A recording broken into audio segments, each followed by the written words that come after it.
E quando Paulo escreve a Filemão, ele escreve por uma razão. Olha como Deus ele age de uma maneira que a gente não consegue explicar. Havia um camarada chamado Oséias. Onésimo. Havia um cara chamado Onésimo. Onésimo ele era escravo de Filemão, morava na cidade de Colossos. Onésimo era um escravo e Onésimo traiu o seu senhor e roubou coisas lá na casa de Filemão e fugiu, escravo fujão. Quando você é escravo e você for pego, você vai pagar com a sua vida, você vai ser morto. Então ele fugiu o mais longe que ele pudesse fugir, e o lugar mais longe, populoso, porque se você vai fugir de alguma coisa e vai para uma cidade de 1000 pessoas, todo mundo vai falar, quem que é esse cara, de onde ele veio? Mas se você vai para uma cidade grande como São Paulo, no meio da multidão de milhares de pessoas, ninguém nota você. Então Onésimo pensou, vou para Roma. E ele foi para Roma, fugiu para Roma. Lá em Roma havia muita gente, ele poderia se esconder, havia por volta de 1 milhão de habitantes em Roma naquela época, era uma cidade grande, e só que por alguma razão que a gente não sabe como, Onésimo vai parar nesta casa, a prisão de Paulo, ou alguém o levou lá, e lá Onésimo ouve a pregação de Paulo, porque Paulo pregava na casa dele. Olha que coisa maravilhosa, era Roma patrocinando a pregação do evangelho através de Paulo. Pessoas entravam ali na casa de Paulo, onde Paulo estava, ali na casa alugada, e Paulo pregava a palavra de Deus. Lá em Atos, você vai ver isso daí, nos últimos capítulos de Atos. E Onésimo, que era um fugitivo, e era um escravo, e havia roubado o seu senhor, ele foge, e ele vai lá, e ele entra nesta casa, e levado por alguém, ouve o evangelho, e se converte, e fala para Paulo, talvez, da sua história. E Paulo, quando ouve a história dele, fala, olha, eu vou fazer o seguinte com você. Eu vou escrever uma carta para o seu senhor chama Filemão. Só que o que acontece? Filemão havia se convertido através do ministério de Paulo. Quando Paulo passou naquela região, Filemão se converteu. Filemão era um homem rico. E olha só a trama da história toda, que a gente não está enxergando, mas Deus trabalha enquanto nós não estamos vendo nada. Por isso que nós confiamos nele.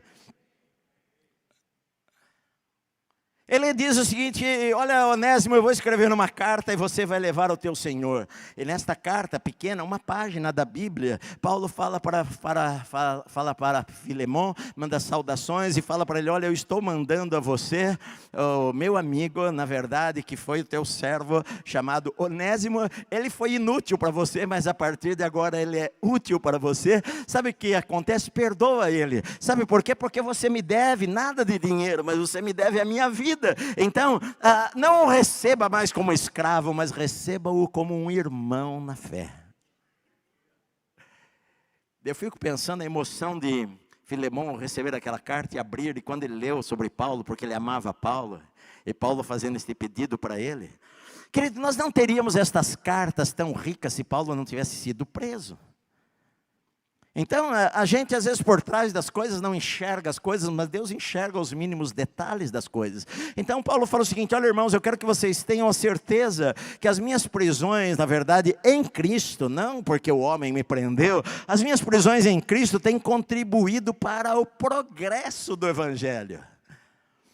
E aí ele fala três maneiras, na verdade. Olha só, ele diz assim, olha, de maneira que as minhas cadeias em Cristo se tornaram conhecidas de toda a guarda pretoriana e de todos os demais.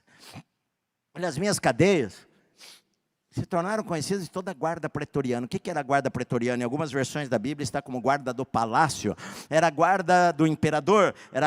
Esta guarda foi criada pelo imperador César Augusto, muitos anos antes. Era composta de 10.000 soldados. Depois um outro imperador romano aumentou esse número para 16.000. 16.000 soldados, eram 10.000 soldados na época de Paulo, mas depois passou a ser 16.000 soldados. Era uma guarda especializada, era era a elite da guarda romana, com alto treinamento, era a guarda do imperador, que cuidava do imperador, que fazia segurança do imperador, pessoal do imperador.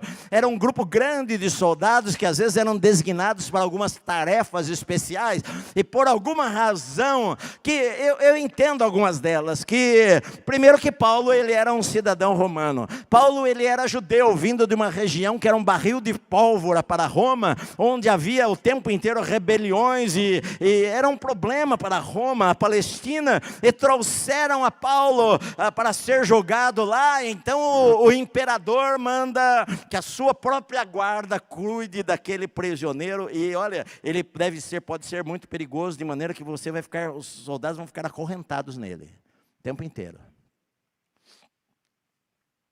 E os soldados se revezavam ali.